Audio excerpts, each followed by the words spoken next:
بسم اللہ الرحمن الرحیم۔ السلام علیکم ورحمۃ اللہ وبرکاتہ۔ تمام ناظرین محترم خیریت سے ہوں گے۔ آپ مفتی عبدالقوی کو جانتے ہوں گے، جو مشہور لبرل مائنڈ سیٹ کا مفتی ہے۔ اس نے ایک اللہ کی انتہائی بات کی ہے۔ ناظرین محترم، یہ مفتی وہ ہے، کبھی حریم شاہ کا اس کا فیئر چل رہا ہے، ابھی اس کی رقی سامت کا۔ مفتی صاحب، آپ علمی میدان میں ادھر پنگا نہ لیا کریں۔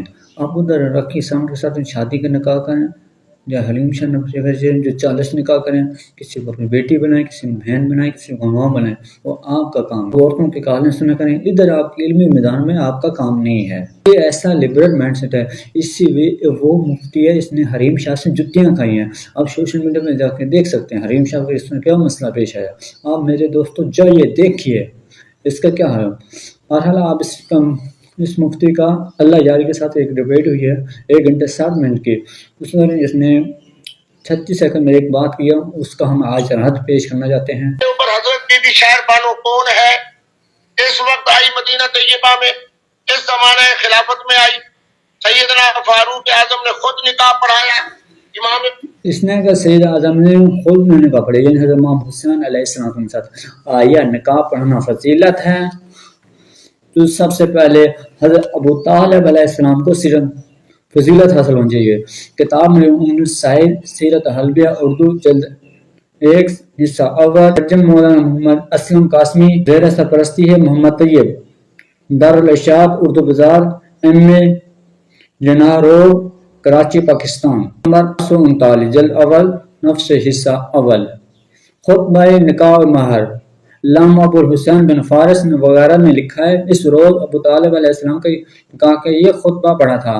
تمام تعریفیں اس خدائے بزرگ برتر کے لیے ہی سزاوار ہیں، جس نے ہمیں ابراہیم علیہ السلام کی اولاد اور اسماعیل کی کھیتی مات کا خزانہ مضر کا عنصر اصل بنایا، جس نے ہمیں اپنے مقدس گھر کا خادم پاسبان بنایا، جس نے اپنے اس گھر کو ہمارے لیے حج کا مرکز بنایا، امین حرم بنایا، اس میں لوگوں کا حاکم بنایا، حرم کے نگمان کی حیثیت سے قریشوں کو دوسرے تمام قبیلوں کو بلندی اور فضیلت دی۔ پھر یہ کہ میرے یہ بھتیجے محمد بن عبداللہ صلی اللہ علیہ وسلم ایسے ہیں، شرف و عزت و فضیلت مرتبہ اور عقل و دانائی کے لحاظ سے دوسرا ہر شخص اس سے کم تر ہے۔ او ملولو، او مفتی ناصر جلالی، یہ دیکھ حضرت ابو طالب، اب بھی تو جو معلوم تمام جو ابو طالب علیہ السلام کے مفتیان ایمان کا انکار کرتے ہیں، اب وہ آپ کو شک ہے، یہ کیا الفاظ ہیں، اب وہ سمجھ نہیں آتی، کیسے کہتے ہو؟ ویسے مال و دولت ان کے پاس نہیں ہے، لیکن حقیقت میں مال و دولت ایک چلتی پھرتی ہوئی چھاؤں ہے، ایک ایسی چیز ہے جو انسان کی خوبیوں میں رکاوٹ بنتی ہے، آنی جانی چیز ہے۔ ان کا مقام یہ ہے، بہت جلد آنے والے زمانے میں ایک عظیم خوشخبری، زبردست خوشخبری پکتی کہ ان کی راہ دیکھ رہی ہے۔ وہ کون خوشخبری ہے؟ وہ نبوت ہے، رسالت کا اعلان ہے۔ ابو طالب علیہ السلام وہی پیش کر رہے ہیں جو اس وقت ولی تھے۔ ان کا مقام یہ ہے، انہوں نے رضا اور رغبت خوشی کے ساتھ آپ کی پاک باز خاتون خدیجہ سے اپنا رشتہ دیا۔ یہ ابو طالب علیہ السلام کا نکاح کی عظمت ہے۔ اگر نکاح پڑھنا عظمت پہلے حضرت ابو طالب علیہ السلام کو، جو مفتیان بغیر آیا کافر رسول اللہ کا نکاح پڑھائے گئے۔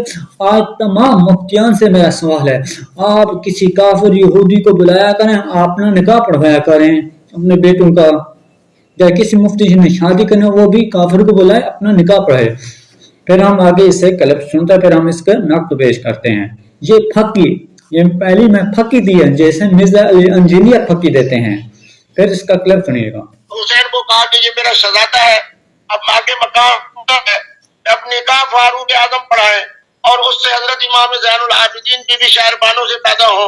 آپ حضرات کے اور ہم سب کے 10 اور 11 ائمہ معصومین پیدا سنگیے، یہ اس مفتی کا علمی میدان میں میں کبھی میں تحقیق نہیں کرتا ہوں، یوں کرتا ہوں بھائی، تجھے علمی میدان اور تحقیق میں کوئی وقت نہیں ہے، اپنے طریقہ مطالعہ نہیں کیا، نہ کتابوں کا، نہ اپنے خود علماء کا، التشیع دور کی بات ہے، اپنے علماء کا بھی مطالعہ نہیں کیا۔ سامنے محترم، آپ کو مشہور زمانہ محقق عمر کی سیرت پر کتاب لکھی گئی ہے، سنن عمری میرے ہاتھ میں کتاب ہے۔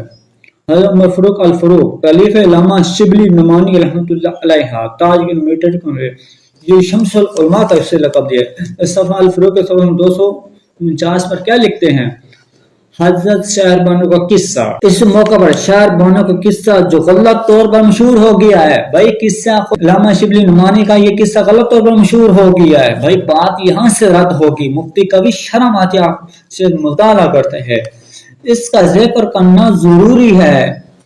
عام طور پر یہ مشہور ہے، یہ عام طور پر بھائی اکثر قصے کہانیاں جھوٹے مشہور ہوا کرتے ہیں، اور اچھے بات مشہور ہو تو وہ صحیح بھی ہوتے ہیں۔ جب فارس فتح ہوا تو یزگرد شہنشاہ فارس کی بیٹیاں گرفتار ہو کر مدینے میں آئی۔ حضرت عمر رضی اللہ عنہ نے عام لونڈیوں کی طرح بازار میں ان کو بیچنے کا حکم دیا، لیکن حضرت علی علیہ السلام نے منع کیا کہ خاندان شاہی کے ساتھ ایسا سلوک جائز نہیں ہے۔ رسول اللہ کے حدیث ہے کسی عظیم قوم کی بیٹیاں ہیں اس کا احترام کیا جائے، کسی سردار قبیلے کی بیٹیاں اس کا احترام کیا جائے۔ مفتی کبیر صاحب آپ مطالعہ کرتے، آپ رکھی سامان کا تو ادھر چکر چلائیں، وہ ادھر آپ میں لبرل مائنڈ سیٹ والے کام کریں، اور کبھی او حکیم شہزاد کے ساتھ ادھر اس کی بیوی سے فیرے چلائیں، وہ آپ جیسا لبرل مائنڈ سیٹ ہے۔ ان لڑکیوں کی قیمت کا اندازہ کرایا جائے، پھر یہ لڑکیاں کسی کے اہتمام سپورٹ میں دی جائیں اور اس سے ان کی قیمتیں اعلیٰ سے اعلیٰ شرح پر لی جائے، اونچی سے اونچی۔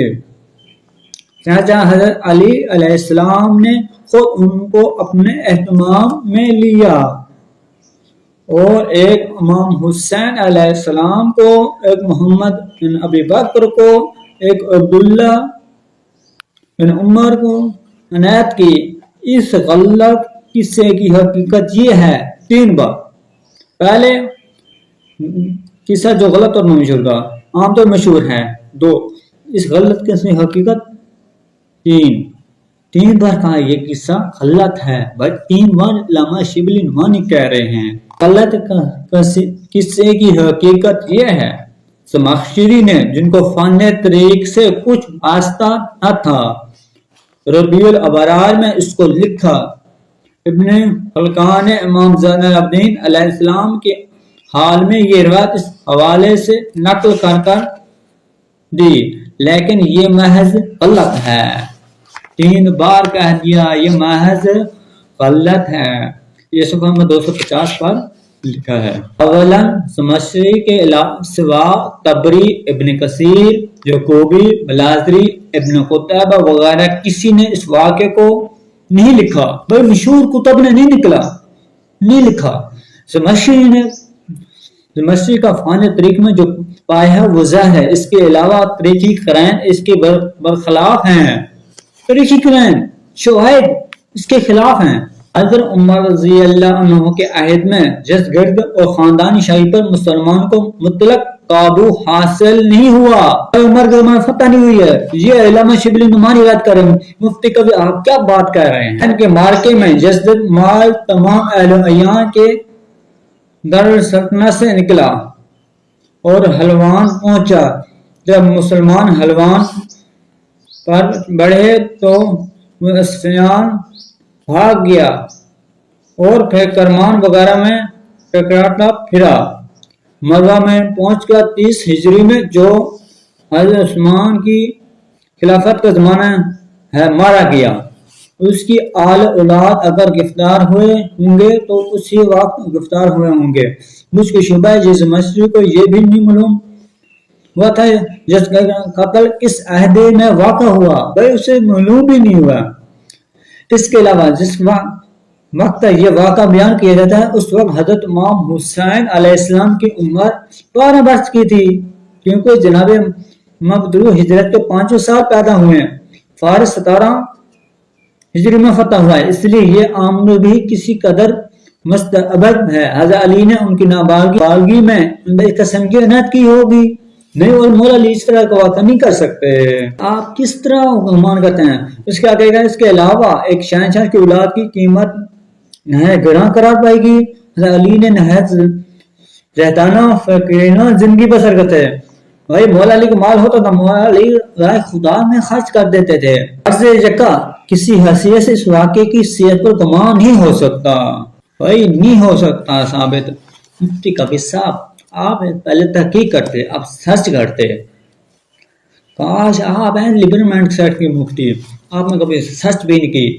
اب منہ اٹھا کے میں کالا والا سوٹ پہنا، بھائی تم کیوں اناپس میں تعریف کرتے ہو اپنی، بھائی جھوٹی اپنی تعریف کیوں کرتے ہو؟ تو پھر خدا کے یہاں ادھر آپ کو بھی نکاح مدعے پر بھی میں جواب دینا ہے انشاءاللہ، اس کا بھی کلپ رہے گا.